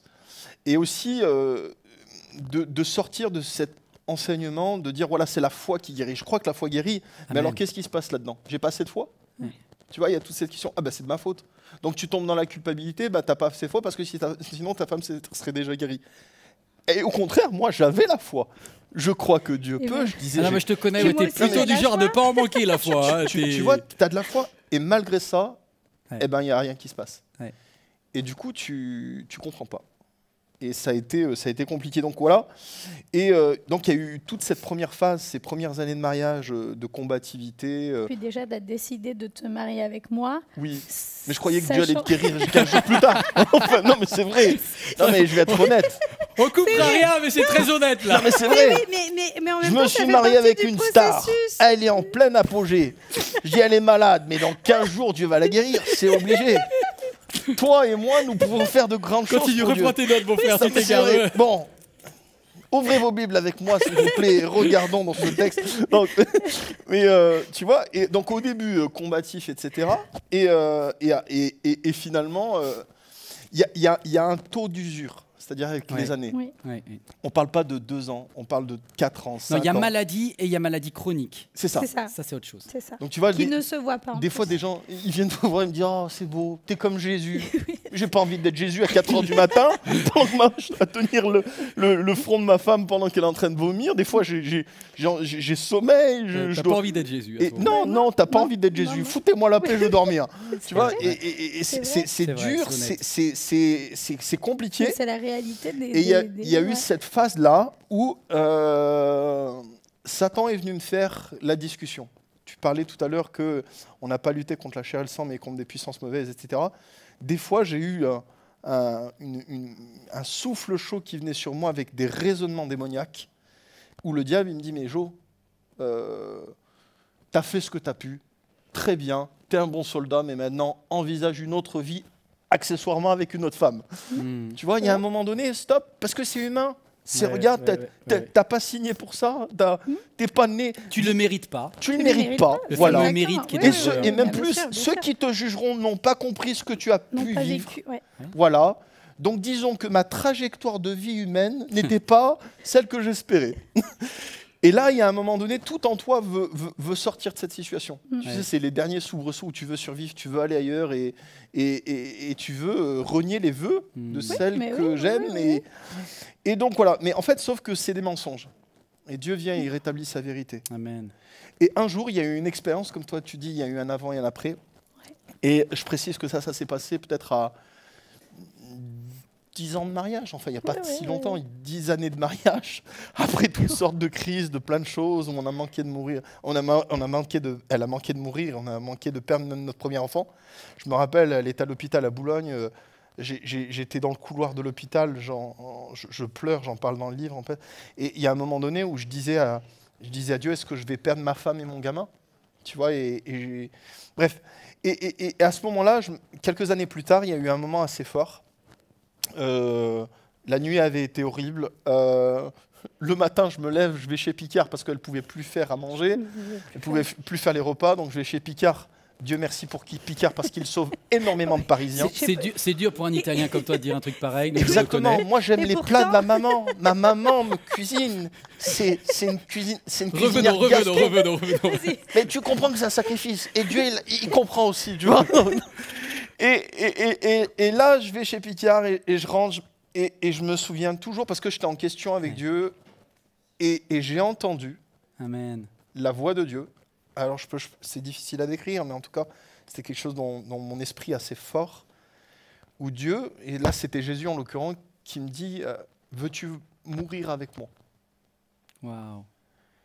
Et pourquoi je sais que c'est Dieu qui me parle, c'est que moi-même, dans ma tête, je ne me fais pas ce genre de réflexion, et ce n'est pas le genre de truc que tu as l'habitude d'entendre. Oui, c'est vrai. Et en fait, ce qui est intéressant quand Jésus te parle, c'est qu'il y a toute une compréhension qui vient avec ce qu'il est en train de te dire. Quand il te donne une parole, il y a un éclairage, il ouvre l'intelligence, la conscience. Et à ce moment-là, je comprends qu'il est en train de me demander d'accepter de mourir, ce qu'on appelle la mort à soi, mais de mourir et de porter ma croix, d'embrasser la souffrance et de mourir à mes idéaux de grandeur, à ma soif de liberté, mourir à mes besoins qui ne sont pas répondus. Ouais. Ben oui, il y a ça. Mes besoins de tranquillité, mon confort, ma sécurité. Il y a des fois, tu vas être tranquille devant ta télévision ou en train d'écouter la musique. Ben, ce n'est pas le moment. Tu vas te sacrifier parce qu'elle n'est pas bien. Et quand tu embrasses cette mort, eh bien, je l'ai marqué, cette souffrance, ça devient un sacrifice de louange. C'est quelque chose qui me coûte énormément. Mais du coup, je le subis plus. Mais quand tu acceptes d'embrasser ça, bah, ça devient une libation, ça devient quelque chose que tu offres à Dieu. Et quand j'ai accepté ça, à croire ou pas, c'était comme moi, je l'ai vécu. Wow. Mais c'est que j'ai entendu un big applause dans le ciel. Un applaudissement général. Un applaudissement général. Je sentais la joie de Dieu le Père. Je sentais le sourire de Dieu sur mon visage. Et c'est pas enfin t'as compris, mais en tout cas, c'était une proposition qu'il me faisait. C'était une invitation, j'étais libre de refuser et de m'enfuir dans ma plainte ou dans ma tristesse ou dans l'égoïsme. Oui. Et il y a quelque chose qui me fait mal dans ce que je vais dire, mais c'est vrai. C'est que pour la première fois de ma vie, et là je le confesse à ma honte, on a 13 ans de mariage, chérie, maman. 12. 12 ans, 13 ans. Je proclame la 13e année. Ça fait 13 ans qu'on est ensemble, 12 ans, oui, un peu plus. Mais quand j'ai accepté ça, pour la première fois de ma vie, première fois qu'on a 13 ans, je l'ai vue elle. Oui. J'ai vu sa souffrance, j'ai vu son désespoir, j'ai vu à quel point c'était compliqué. Tu n'as pas fermé tes émotions, en fait. En fait, tu ouvres ton cœur, tu acceptes la souffrance, tu l'embrasses, tu la saisis, alors que Dieu, il y a toute cette tension, tu vois, mais tu l'acceptes je le dis avec amusement, mais j'ai dit, pendant des années, j'ai prié pour que la souffrance, elle sorte de ma vie, elle sorte de mon bureau, etc. Et au bout de 13 ans, elle était là, je lui dis, bon, bah, écoute, prends un café, assieds-toi, et reste ici. Et j'ai embrassé ça, et je l'ai vu à elle, et j'ai eu un... Je dis cette phrase, mais elle est vraie, mais c'est comme si Dieu a déchiré le tissu de mon égoïsme pour laisser couler sa compassion. Alors moi, je voudrais parler, on va peut-être clôturer ce moment, parce que c'est à la fois très fort, mais en faisant un big applaudissement pour vous tous qui êtes les accompagnants des malades. Vous êtes juste merveilleux. Je ne vais rien rajouter. C'est peut-être le ciel et c'est les anges qui vous applaudissent en ces instants. Vous n'avez peut-être pas quelqu'un, il faut quelqu'un qui serait seul dans son malheur. Il dit, moi, je n'ai pas quelqu'un qui va me tenir la main comme Jonathan. Je crois qu'il y a un ange là où tu es, un ange qui te prend par la main. Je ne sais pas quel est son nom, je ne sais pas s'il s'appelle Gabriel, je ne sais pas quel est le nom de l'ange, mais là où tu es, je crois qu'il y a des anges, un ange qui vient dans l'endroit à côté de ton siège, peut-être de ton canapé, il te prend par la main. En tout cas, Dieu est avec vous, jamais seul, même si ma santé m'abandonne. Puis, vous allez avoir un troisième bébé. Alors ça, c'est juste, on ne va pas aller par là, mais le Saint-Esprit est vraiment étonnant. Il reprend, il donne, il reprend, il donne, et là, il vous donne une fois, deux fois, trois fois. Alors, continuez à vivre. Tant que le Seigneur nous donne la force de vivre, on aura un choix, celui ou pas lui donner notre louange. Dans quelques instants, on va se quitter. Je voudrais vous remercier, vous tous qui permettez que l'Église MLK puisse diffuser des messages comme celui qu'on vient de vivre. Merci pour votre vulnérabilité avec Jonathan et avec Elisa. Puis ce message tout simplement avec le Saint-Esprit, où le Saint-Esprit te fait du bien. Merci. Si jamais vous le voulez, vous pouvez partager. Vous savez, c'est tellement incroyable les nouvelles technologies avec YouTube. L'église MLK, elle est transférable à ton collègue. Il a besoin, tu prends et tu lui transfères la vidéo. Tu demandes si tu ne sais pas faire, comment je peux faire, tu transfères. En fait, les églises locales sont incroyablement importantes et elles existent et qu'elles continuent à exister. C'est merveilleux, c'est génial. Et c'est bien qu'il y ait aussi des églises comme MLK qui investissent dans le numérique et qui vous permettent d'avoir des supports très facilement distribuables à quelqu'un qui a besoin de recevoir une parole de Dieu. Merci pour vous tous qui nous soutenez aussi financièrement, parce que ça a un coût. Ça a un coût, c'est gratuit aujourd'hui. Et quand c'est sur un écran, on a l'impression que c'est gratuit. Ben non, on n'a pas de subvention, on n'a pas d'aide. Mais par vos dons, vous savez, vous pouvez nous donner à jeveudonner.fr. Et pour d'autres qui veulent aller plus loin qu'un don exceptionnel d'une fois ou un don d'émotion, merci de le faire déjà. Merci pour votre fidélité. Certains disent, je veux être partenaire. Alors regardez cette vidéo. C'est quelque chose que l'on veut lancer là maintenant parce qu'on a besoin de vous. Alors regardez cela. Chers amis, depuis le mois de mars, l'Église MLK a mobilisé tous ses moyens humains, techniques et financiers pour vous offrir chez vous des messages et des émissions de qualité. Car chaque jour, nos équipiers, qu'ils soient bénévoles ou salariés, donnent le meilleur d'eux-mêmes pour refléter l'amour de Jésus. La mission que Dieu a confiée à l'Église MLK consiste à communiquer son amour à vos enfants, à vos ados, à vos amis, à vos proches, à tous ceux qui décrochent de nos églises plus traditionnelles. C'est vraiment cet amour qui nous a attirés. C'est surtout pendant le premier confinement au mois de mars que nous avons découvert les émissions pour enfants. Vraiment, ça nous a bénis. On a passé des bons moments en famille à regarder. Donc moi et mes deux filles, on a regardé tous les mercredis pratiquement les émissions ML Kids. Et c'était vraiment une bénédiction pour moi ainsi que pour ma famille. Autrement qu'avec le parler, on peut toucher aussi avec le visuel. C'est juste génial ce qu'MLK arrive à faire en adaptant son message. Dieu est dans cette maison tout le temps, certes, mais le dimanche matin, il est là plus. Nous ne pouvons pas réussir cette mission de reconnexion sans vous. Aidez-nous à les atteindre. Aujourd'hui, nous recherchons 3000 partenaires. 3000 partenaires qui choisissent de rejoindre financièrement ce travail en soutenant MLK à hauteur de 10 € ou plus chaque mois. Mon seul objectif est de donner une nouvelle chance à chaque personne qui risque de s'éloigner, qu'elle soit auprès ou au loin. Une chance de reconnecter personnellement avec Dieu. Aidez-nous. Devenez partenaire financier de MLK chez vous.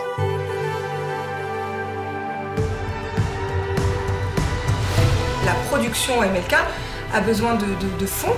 Voilà, je me dis pourquoi pas semer. Parce qu'on a été bénis. Devenir partenaire, pour moi, c'est faire ma part pour que ça bénisse d'autres personnes qui, à un moment donné, auraient peut-être aussi besoin de ce message, de ces messages, à tout moment. Ça me paraît naturel d'aider cette Église à continuer à diffuser le message et à étendre le royaume de Dieu.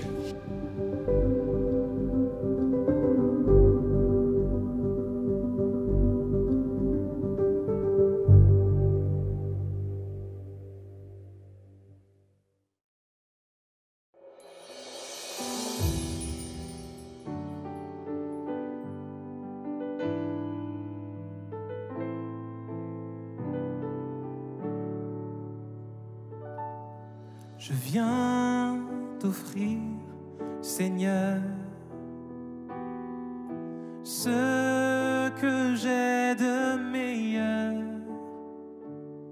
Je viens t'offrir ma vie. Oui, à toi, Jésus-Christ. Et même si je suis fragile, même si c'est difficile, je chanterai gloire à l'Éternel. Je chanterai louange à son nom.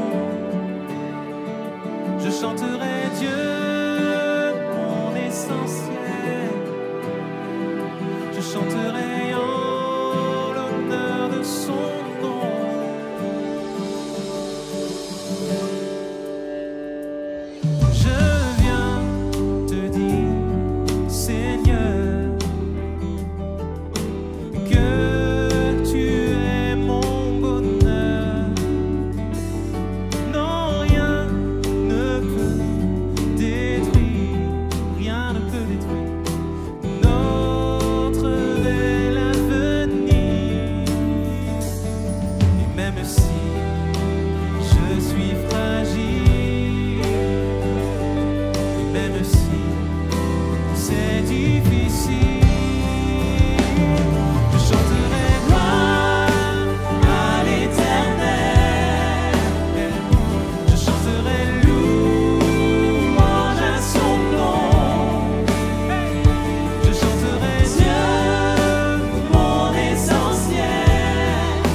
Je chanterai louange à son nom, seul nom. Je chanterai Dieu, mon essentiel. Je chanterai en